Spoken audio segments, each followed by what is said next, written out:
kind of wanted to start too with having people get to know you.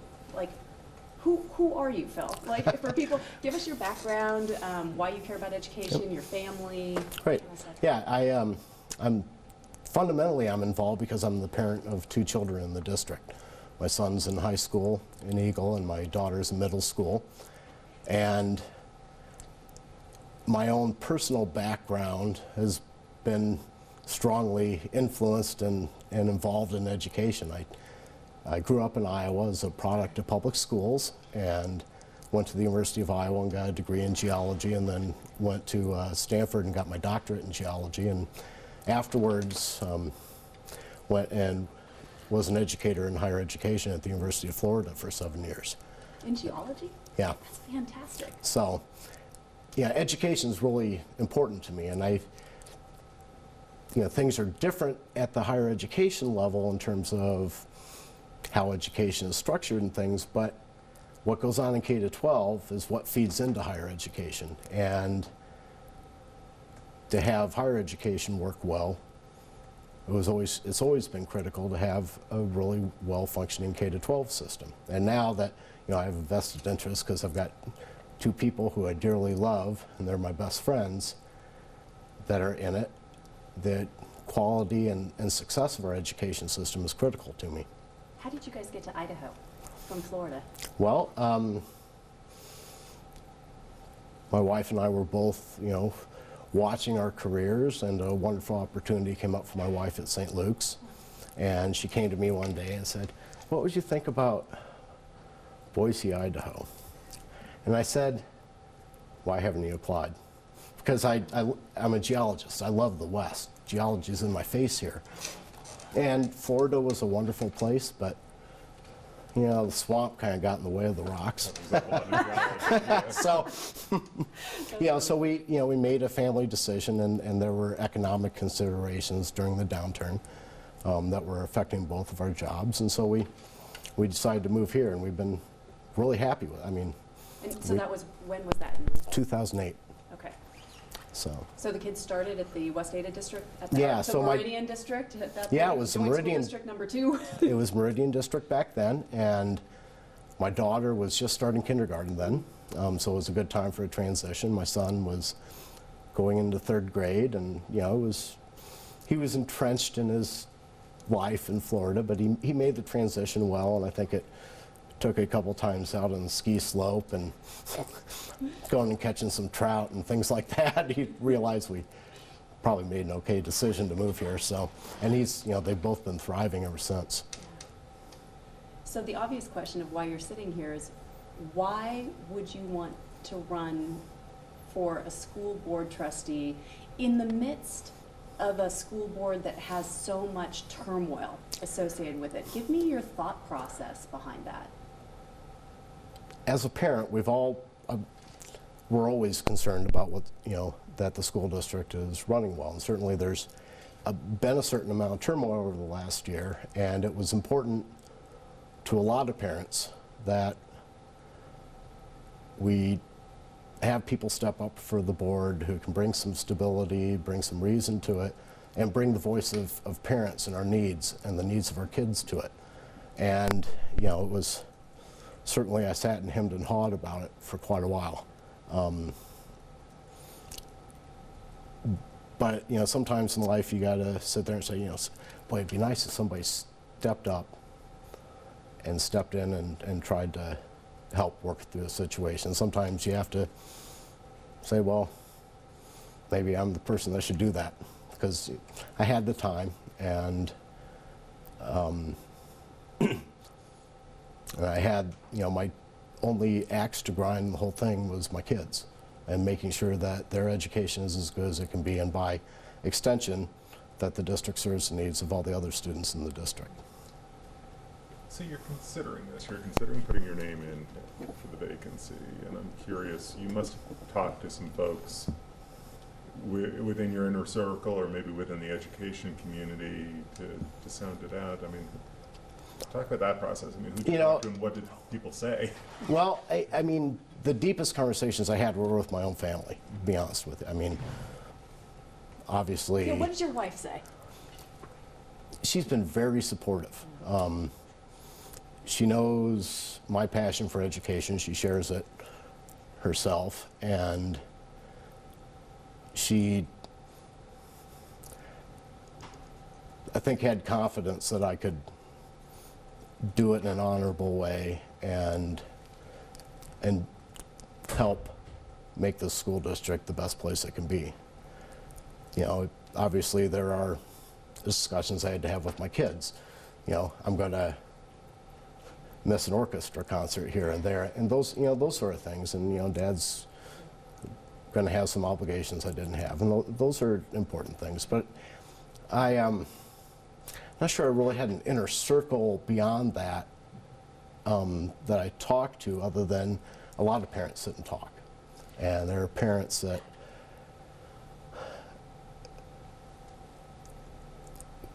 I think in general, at least the perception of turmoil in the district, which wasn't the reality we saw when our kids were there. I mean, the reality is kids, you know, my son was still learning how to do calculus, and, you know, kids are still playing oboe and violin, and they're on the volleyball courts, and all the other things that happen in the school district are still going on.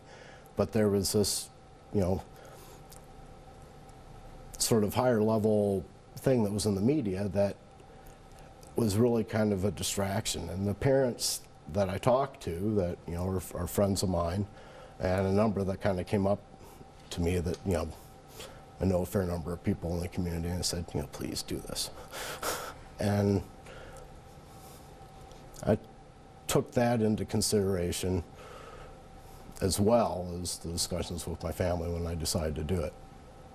Do you think that your name was out there a little bit more because of the West Ada Files Facebook page? Maybe. I mean, I don't know how many people access it. I don't have statistics on it.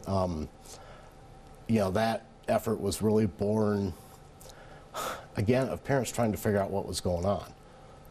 You know, I mean, it's, you know, and a few people would recognize me and say, you know, can you explain everything? I mean, and like, I still don't fundamentally understand it. I know there's more texture than maybe we've gotten in some of the media reports, but I don't understand, and I still, for the life of me, don't understand what was worth everything that went on political wrangling. As far, you know, I'm not going to be part of any of it, and because really, the fundamental thing is here, the school district, through all of this, I mean, we've had 3 superintendents, we've had a really significant reorganization of the upper administration. There's been some turnover on the board, and like I said, kids are still learning how to read, kids are still excelling on the athletic fields, they're still learning the arts, they're dissecting frogs, and all the other great things that go on. None of that changed, and that, a lot of the credit there, I mean, it partly goes to how dedicated our students and their families are, and there are a lot of great people in the school district that work hard every day and weren't part of whatever the fray was that make the school district run on a day-to-day basis. I think people are going to be interested to hear you say, I still don't know, because I think that's the frustration of parents. To me, you're hitting on exactly the head of the nail, which is that parents are seeing functional, exceptional, many times, schools and what's working in their own environment, and then they're seeing the political that the media is trying to focus in on, and what I keep hearing is, where's the smoking gun? You know, why hasn't this one thing come across that's like, well, that's why this all happened. You know, this is why it went kaboom, and Linda Clark made such a public outcry when she left, and that's where I think that turmoil comes from, and what we keep hearing, not only as journalists, but, you know, as a parent.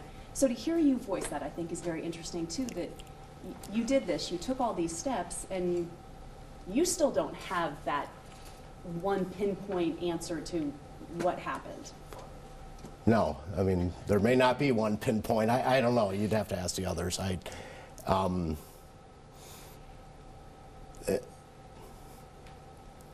You felt the need for transparency, though. obviously, with the West Ada files and doing that. You know, we're very fortunate in the state to have a strong set of open government laws, and to have the ability for people to dig into situations when they're trying to figure it out. And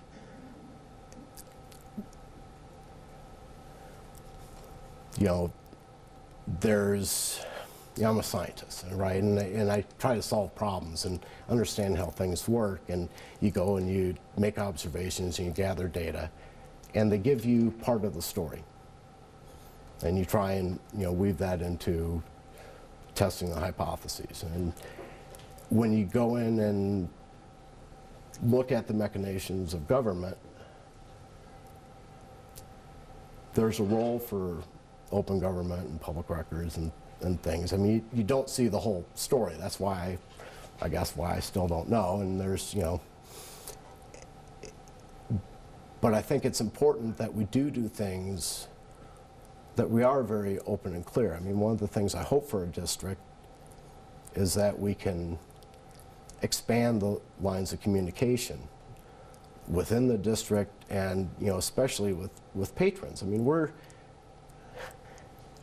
the complexity and the number of choices that we offer, for instance, to students educationally, comes with a lot of choices and opportunity costs for those choices.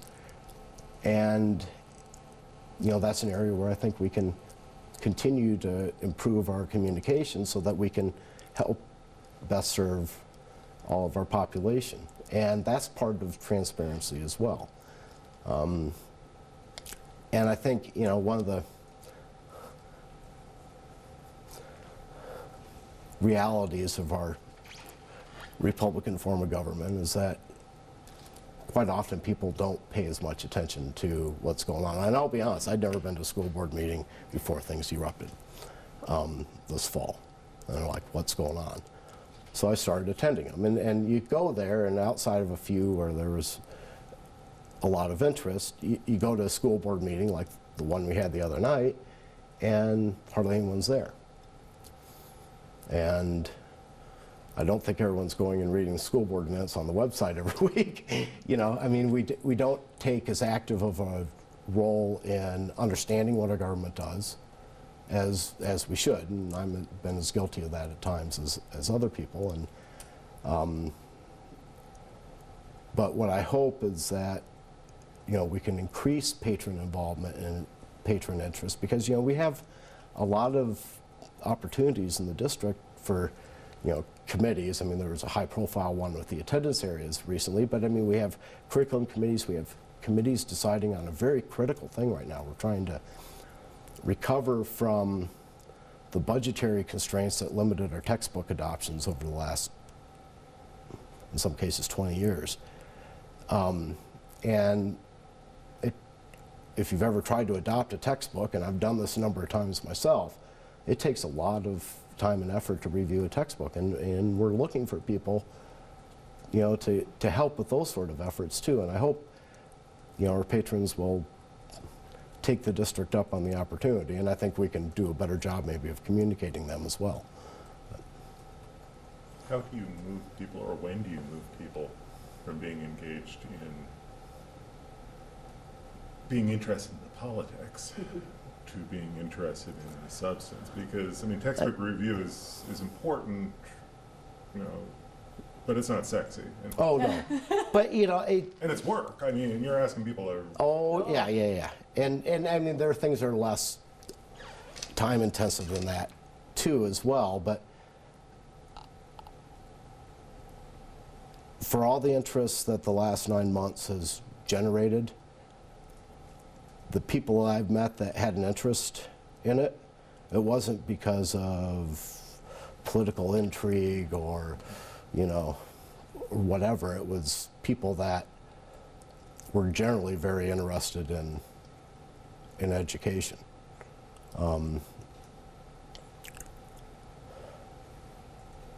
It's the concern in the community, I think, really largely stems from the fact that there are a lot of parents out there like Michelle and I that love our kids and care about them. And yours are past, Kevin, I understand, past K to 12, but you know, it's parents that fundamentally want what's best for our kids, and we want to have a good working relationship with the school district. You know, we want to, from the level of the, you know, fundamentally it happens in the classroom and your interaction with the teacher and the building administrators, but you know, there are a lot of things that go on at the higher level that influence what goes on in the classroom, things like textbook adoptions, curriculum issues, attendance area, and these sort of things that are important too and need patron input. And one thing that I've heard repeatedly since I've been on the school board is, you know, people want to talk to me as a trustee, but then they say, you know, I need to poke your brain as a parent about this or that issue. You know, I mean, the people in the school district, the school district are very, very dedicated. They want what's best, and they want the inputs that they need to help guide what's best as they're doing their jobs. And you know, it's like anything you do. You know, you go to the car mechanic and take your car in. If you don't tell him that it's making this or that noise, he's probably not going to pick up on it. Okay, you know, if you don't work with the school and say, you know, we've got this need out there, or my kid has this need, or you know, there's this larger scale, you know, we're having this problem with the busing company, or whatever is going on. You know, it's a two-way street. And I think, you know, increasing patron involvement and letting I mean, it's partly on us. We need to make sure the patrons know that that's important.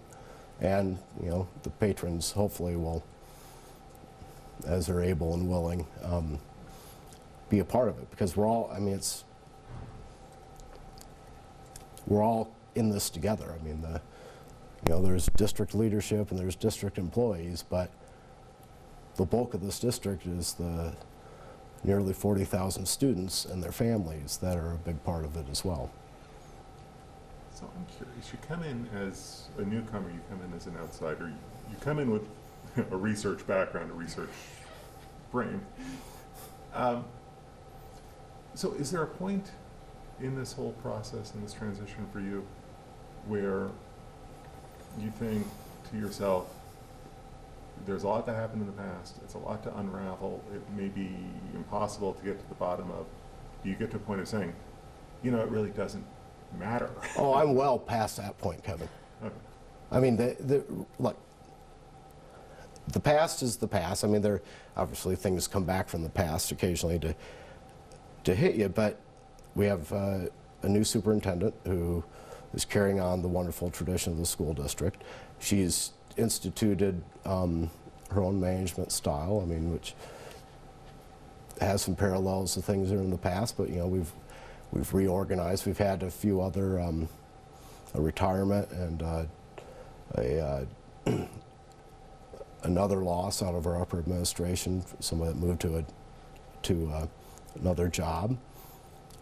And there are changes, and in any organization like this, you're going to have a lot of transitions, and we have to focus on the here and now and the future, because the kids, what happened 9 months ago doesn't matter to them other than what they're building on they learned 9 months ago in the classroom. What matters is that, you know, they're getting the educational opportunities that they need, that they're preparing themselves for the steps after they leave our system, and that their well-being is taken care of. And that's 100% the focus. And that's, from everything I've seen in the administration, that's 100% the focus. I mean, I don't know anyone that's looking backwards right now, to be honest with you. I'm certainly not. Well, you talked about having, is there, maybe my question is there good that could come out of all the political wrangling and all the attention that's been focused in that, I mean, fact of the matter is, I've had people tell me before this, I couldn't name one trustee.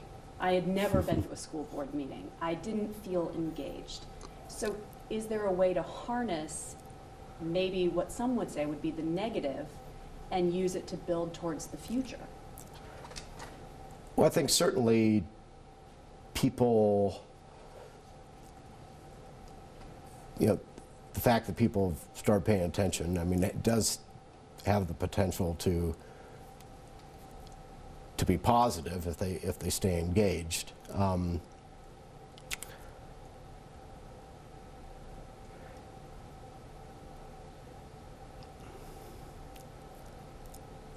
Yeah, I think the biggest positive is this no result that people won't pay attention to. It's that you can have this kind of apparent turmoil and the ship doesn't sink. And if people, you know, I mean, there are going to be disagreements about some things, and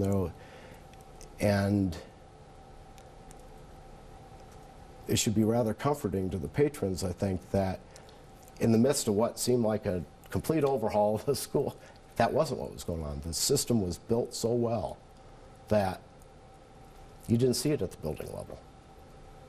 You know, the kids weren't running around talking about recall election, okay?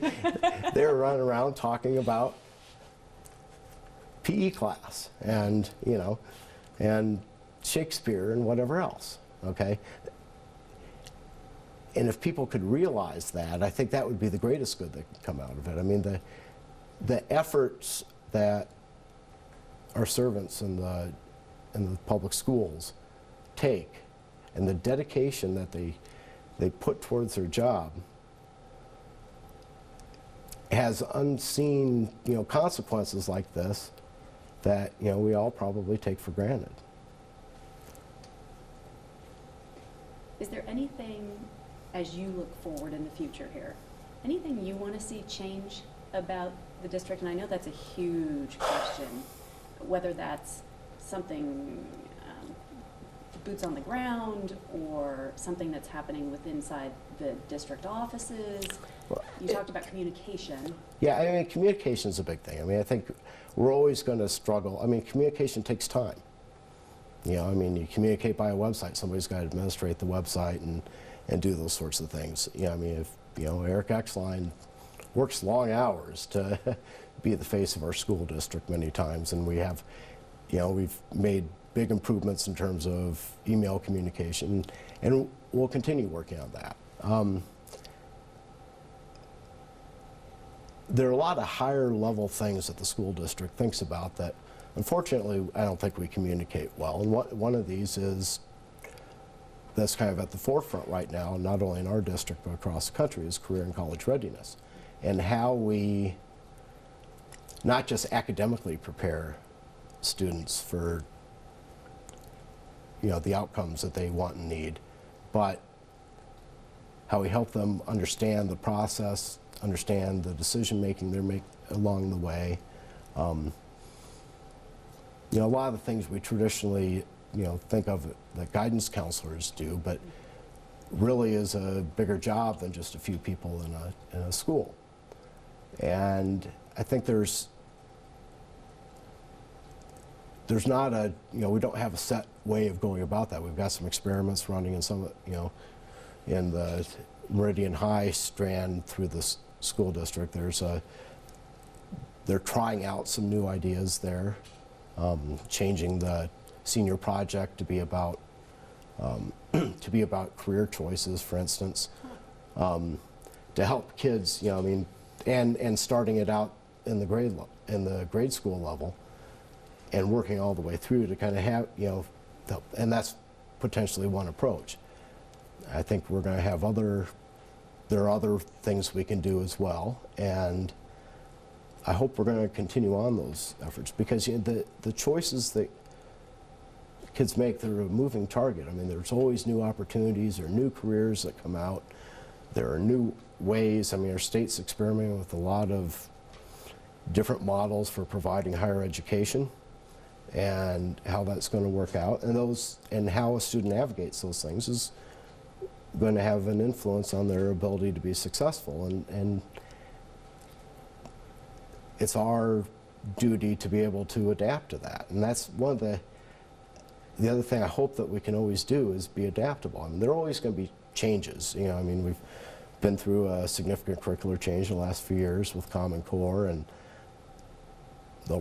that probably won't be the last one we go through. History serves right, and we need to be able to adapt to those things, and which is tough, to change your curriculum over in some ways pretty fundamentally, but also make sure that every kid's needs are met as best as we can possibly do, and that takes a certain level of adaptability that I hope that we can continue to foster in the district. Even with 37,000, I mean, that's what a lot of people say about West A, is that maybe it's too big for its own britches. It's tough to, on one hand, but there's another side to that, Michelle, which is that we have the mass in the district to offer choices that can fit individual kids' needs, okay? And that's everything from our wonderful academy programs, which we put some of our best and brightest teachers in, and we're trying out some new ideas with mastery-based education to really try and serve those students. We have this amazing program of career and technical education that, partly at Renaissance, but centers at Meridian High and other places that offer another type of choice, okay? At the grade school level, we have a couple of different calendar models, but also STEM academies and the Eagle School for the Arts. And we have things like the Idaho Fine Arts Academy, and we have within the high schools the amount of choices that you can take in the past, you can take through high school, are really staggering. I mean, that's something you can only do in a reasonably large district. Okay, it's a lot harder if you're in one of the more rural districts in Idaho to offer those kind of choices. And you get a critical mass for a lot of different things, yeah, for a lot of different niches. and so there's that side of the coin too. So, is the district too large?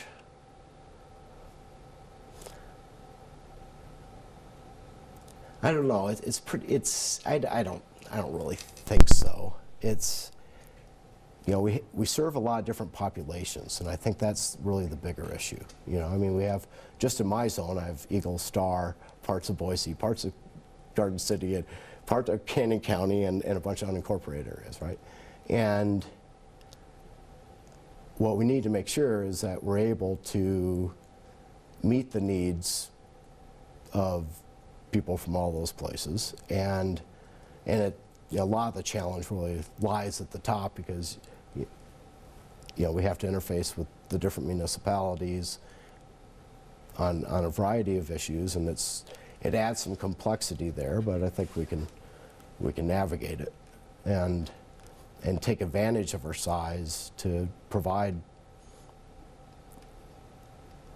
the range of opportunities that hopefully will serve as many of the kids as we can serve. I don't think people even think about that. When you come to like a trustee position, that when you've got a school district this big, as you just mentioned, it's like, yeah, we're dealing with all these different cities and all these different police departments and all these different, it's big. Yeah, I've, some point I plan to reach out to some of my colleagues in elected positions, but then I start looking at them, I'm going to have a lot of work to do, because I need to go to 5 different towns, But, and there's a little bit of parochialism maybe between some of the communities. I mean, there's a lot of community pride, really, is what it is. People from Star are very, very proud of being from Star, and rightly so. And Meridian has a lot of community pride, and what I think that's one of the good things about the name change, right, is that our district serves Meridian and serves it very well, but it also serves a much larger part of the community. So where do you think the district has to focus most on academics? We talked about the college and career readiness. There are so many issues that are being brought onto the table, from literacy Mastery. to mastery, to some of the internal issues that the district is dealing with just in terms of growth. Yeah. Where's the laser focus got to be, knowing that you can't ignore any of these other ones? Yeah, you can't.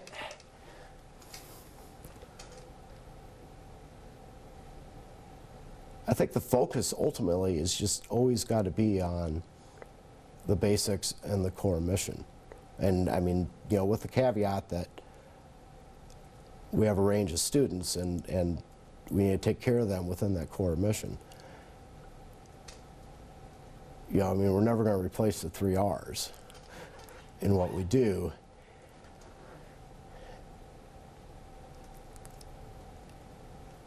I mean, it's hard to pick out any one thing right now. I mean, it's one of the things I really focus on right now is it's not necessarily a classroom issue, but I hope that partly along the lines of career and college readiness, but just the whole academic program, that we can make sure that we're getting kids the guidance and academic planning guidance that they need, especially kind of in the middle school to beginning of high school range. I think is going to be something that's really important for us to do. Will the state funding help in that area? Is it enough, or is it a start? Well, there's never enough funding, Kevin. I mean, we all know that, and I mean, there's always going to be pipe dreams, and there's not going to be enough money for it. I think we will have the resources as we move on to do what we want to do. It's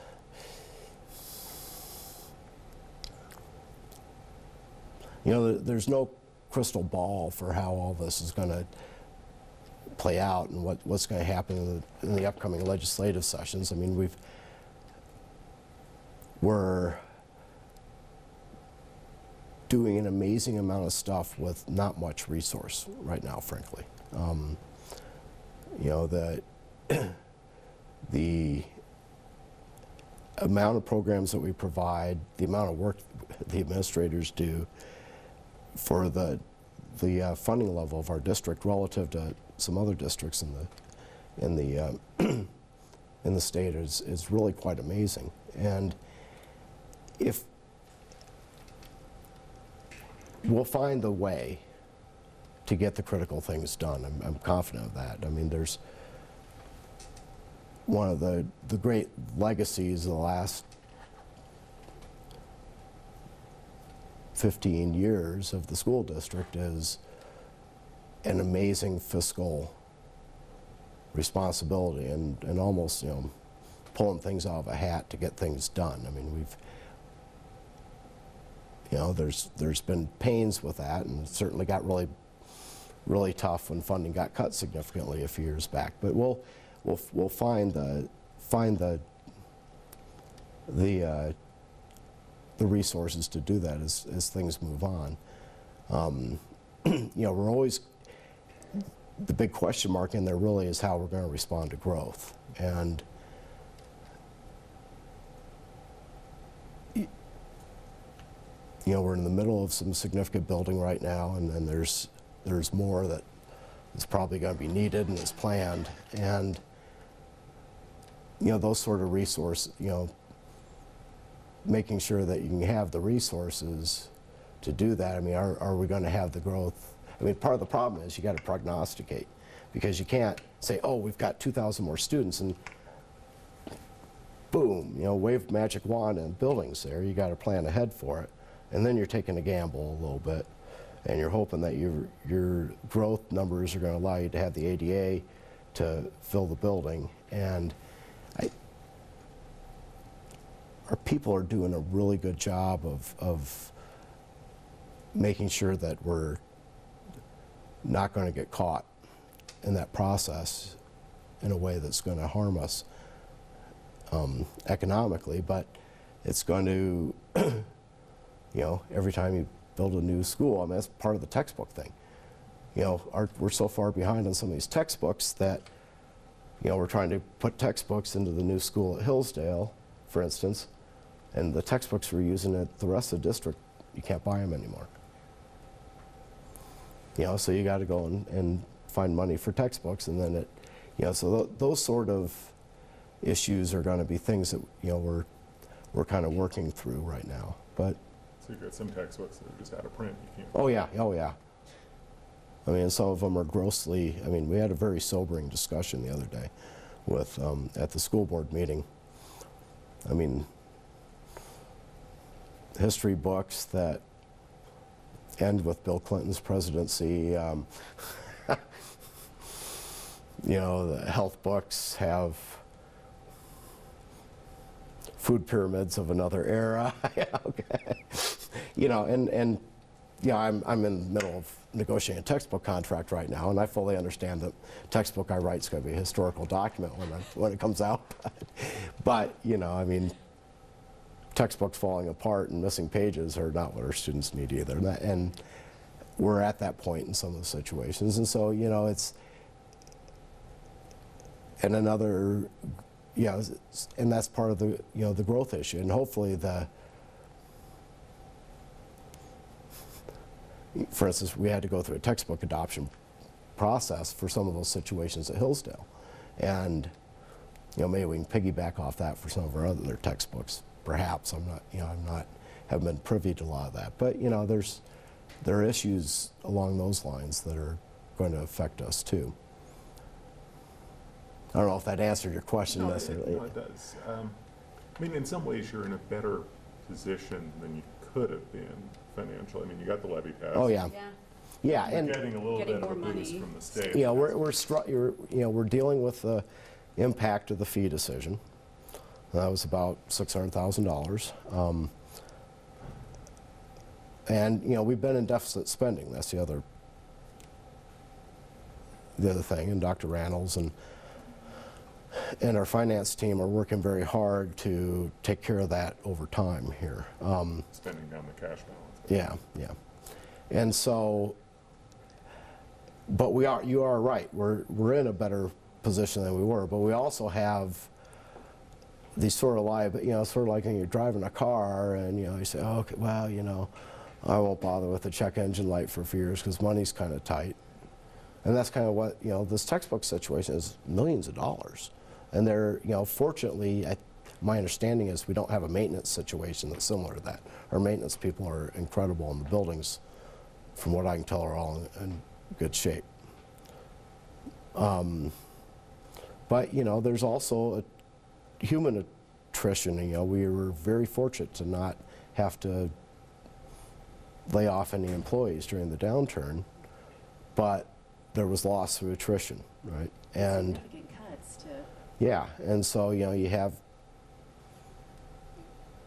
situations where we've had to, you know, make cuts in situations, administrative positions and some teaching positions that at some point you'd like to, I mean, it's another form of deficit spending, if you will, at the end of the day, because there are all these things that, you know, being frugal, the district rightly kind of put off, but at some point they're going to catch up to you, and we're going to need to take those challenges on.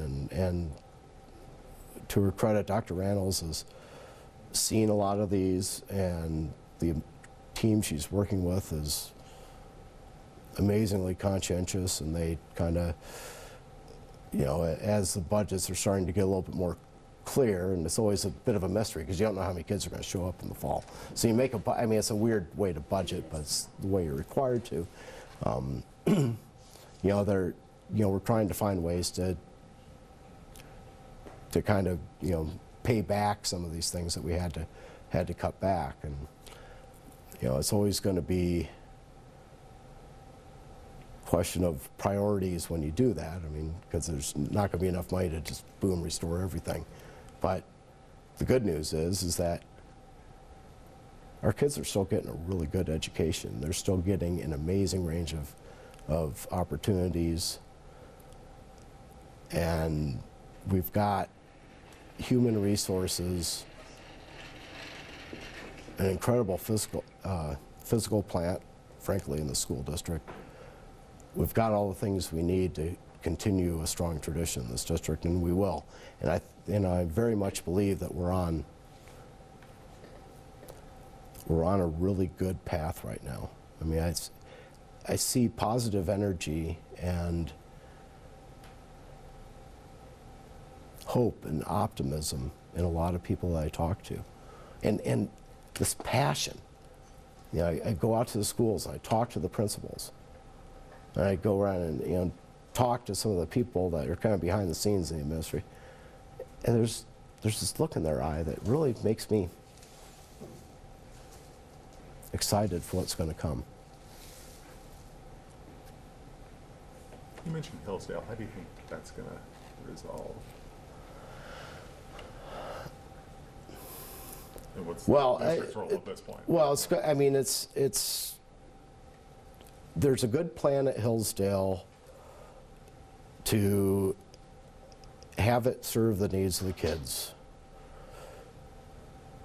before, or, you know, if need be, without the contributions of the partners. Okay, there's a provisional gymnasium space that will serve the needs of the kids before, you know, and I would imagine the Y will be able to get the funding together to see their dream come to fruition there. We have library space that's going to serve the kids very well. It's as big or good as the space in our other schools. You know, there have been cost overruns there, and I think my understanding is that, you know, this hasn't been an issue that's come up since I've been on the board, but my understanding is that we have the means to have that be a facility that meets the needs of those kids who are going to be going in there very shortly. Yeah, you know, in terms of were the things the district could have done better, well, anytime you do a building project, I think you need to go back and say, well, you know, there were some things that maybe we could have done about due diligence better, or whatever the issues are. I'm not sure, but, you know, our people are very, very good. Joe Yoakum's very, very dedicated and very detail-oriented, and like all of us, he doesn't know everything, but I've seen that guy be a pretty quick study on a lot of things, and I know he's on top of thinking about those issues, and, you know, this isn't going to be our last building project, and we'll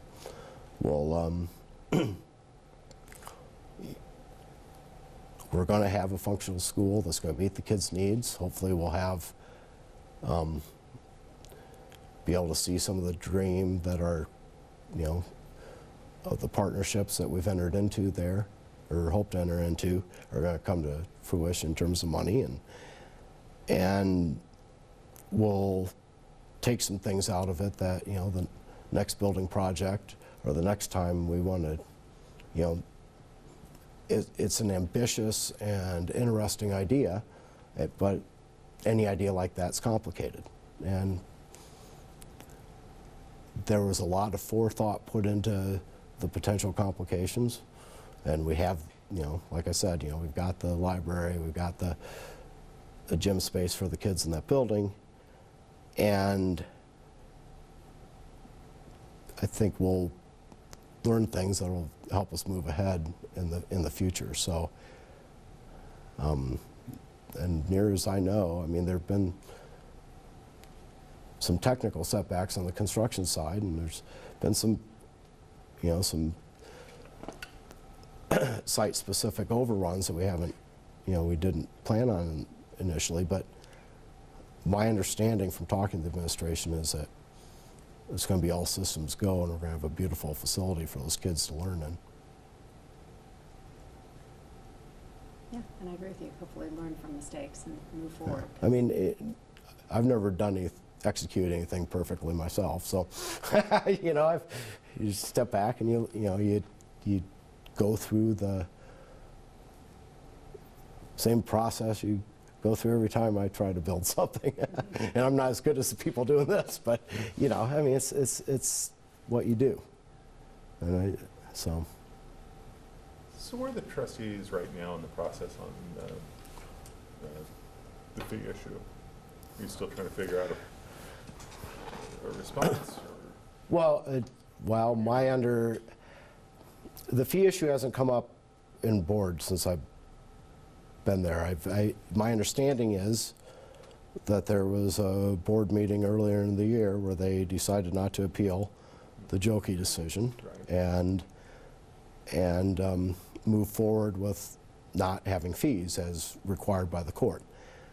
And so the actions, as they were, that I understand are being taken, are in the budgeting process. Trying to make sure that we have the funding to cover the about $600,000 that was the real sort of classroom impact of the fees. So it doesn't change the programmatic offerings, it just... No, and it won't. It was interesting, we interviewed Dr. Reynolds together, it was really a great interview, and her point to us was, I guess she stood in front of her, I don't think it was in front of the trust, I'm sure it was in front of her staff, and basically said, okay, our fees, classroom fees in the best interest of kids, remember this? And they said, no, but that's gonna cost us a lot of money, and she said, no, our classroom fees in the best interest of kids. And they said, no, and she said, well, then we need to figure out a way to figure it out and make it work. So it sounds like that's happening. Yeah, I think so. And there are, you know, it's never easy. I mean, the budget's always going to be tight, but there's been a lot of thought put into how we're going about doing this. And, you know, it could be that we're not the last school district in the state to face this. And I think a lot of people are going to be looking to how we do this. And Dr. Reynolds has been very clear, and to my knowledge, the board's been very clear, and it's certainly my position that we're under a legal order to do this, and I accept the court's determination that the fee structure that we were doing in the past was wrong, was unconstitutional. And on a larger point, I would never want to see a situation where, say, a kid decides not to take chemistry because there's a fee that's going to be a hardship for their family. No one wants that, right? So fees are out the door, and as I understand it, we've made the commitment that there's not going to be a programmatic change associated with this. Like anything, there's going to be some adjustment as we, you know, move forward, but I'm quite confident that we're going to, at the end of the day, it's going to prove to be fairly transparent, except for families not paying the fees next year. So. Anything else? No. We got to put Tina in the hot seat next. Yeah, so. I see her smiling face back there. Is there anything else that we didn't ask that you want to make sure gets across, or a message that you want people to know? I think you. I mean, my main, there's a bright future. The school district's incredible.